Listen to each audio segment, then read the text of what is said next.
ഹമാസിനെയും ഹിസ്ബുള്ളകളെയും ചോരക്കളികൾക്കായി ആയുധം കൊടുത്ത് കളത്തിലിറക്കിയതടക്കം മിഡിൽ ഈസ്റ്റിൽ ഇറാൻ കാലങ്ങളായി ചുക്കാൻ പിടിച്ചുകൊണ്ടിരിക്കുന്നത് അതിശക്തമായ തീവ്രവാദ പ്രവർത്തനങ്ങൾക്കായിരുന്നു.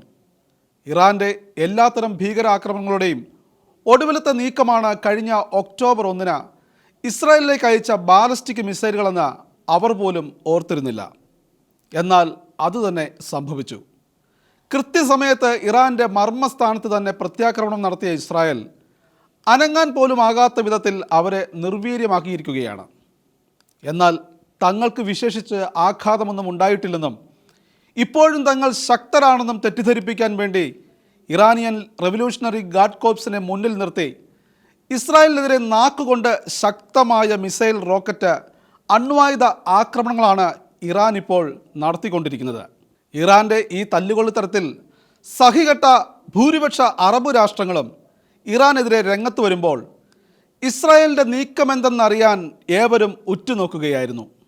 ഇപ്പോഴിതാ എല്ലാ ആകാംക്ഷകളെയും ദൂരീകരിച്ചുകൊണ്ട് ടെഹ്റാൻ ഇനി അനങ്ങിയാൽ അവരുടെ എണ്ണപ്പാടമായിരിക്കും തങ്ങൾ കത്തിക്കാൻ പോകുന്നതെന്ന അത്യുഗ്രൻ മുന്നറിയിപ്പുമായി ഇസ്രായേൽ പ്രധാനമന്ത്രി ബെഞ്ചമിൻ നെതന്യാഹു രംഗത്ത് വന്നിരിക്കുകയാണ്. ഈ വിഷയത്തിൽ അസാധാരണമായ നിശ്ചയദാർഢ്യത്തോടുള്ള പ്രതികരണവുമായി രംഗത്ത് വന്ന നെതന്യാഹു ഇറാനിലെ ജനങ്ങളോട് പറഞ്ഞത്, ഇസ്രായേലിനെതിരെ ആക്രമണമായി ഇറങ്ങിയാൽ അത് ബില്യൺ കണക്കിന് ഡോളറിൻ്റെ നഷ്ടമായിരിക്കും നിങ്ങൾക്കുണ്ടാക്കാൻ പോകുന്നതെന്നും അതിനേക്കാൾ വലിയ ആഘാതമായിരിക്കും ഇസ്രായേൽ ഇറാൻ്റെ എണ്ണപ്പാടം ലക്ഷ്യമിട്ടാൽ സംഭവിക്കാൻ പോകുന്നതെന്നും നെതന്യാഹു വ്യക്തമാക്കി.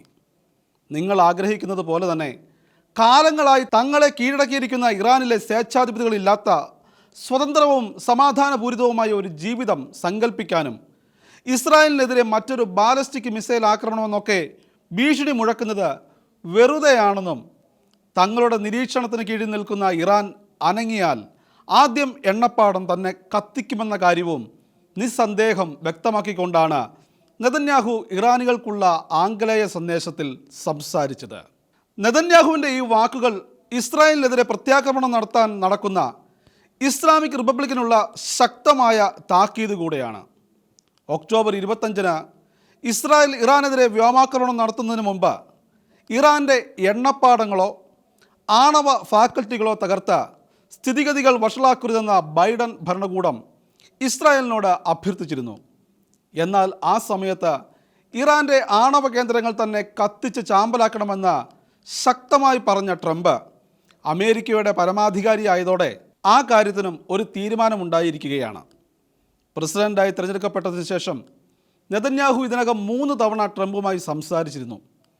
അതിൻ്റെ ആകത്തുക തന്നെയാണ് നെതന്യാഹുവിൻ്റെ ഈ പ്രതികരണത്തിലുള്ളതെന്ന് ഏറെക്കുറെ നമുക്ക് ഉറപ്പിക്കാം.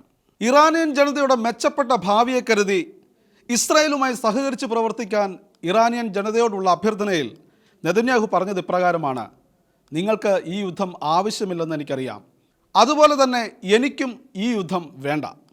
ഇസ്രായേൽ ജനത ഈ യുദ്ധം ആഗ്രഹിക്കുന്നില്ല.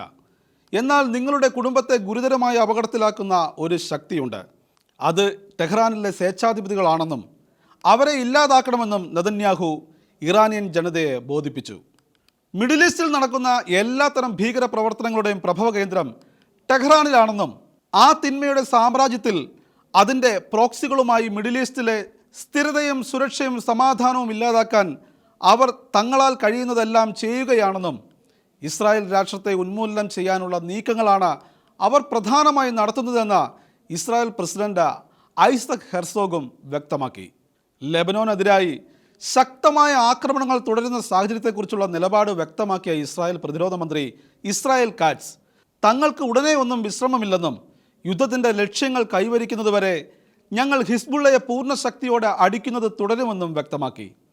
ഹിസ്ബുള്ളയെ നിരായുധരാക്കുകയും അവരെ ലിതാനി നദിക്ക് അപ്പുറത്തേക്ക് നാടുകടത്തുകയും ഇസ്രായേലിലെ വടക്കൻ നിവാസികളെ സുരക്ഷിതമായി അവരുടെ വീടുകളിലേക്ക് തിരിച്ചു കൊണ്ടുവരുമെന്നും കാറ്റ്സ് വ്യക്തമാക്കി.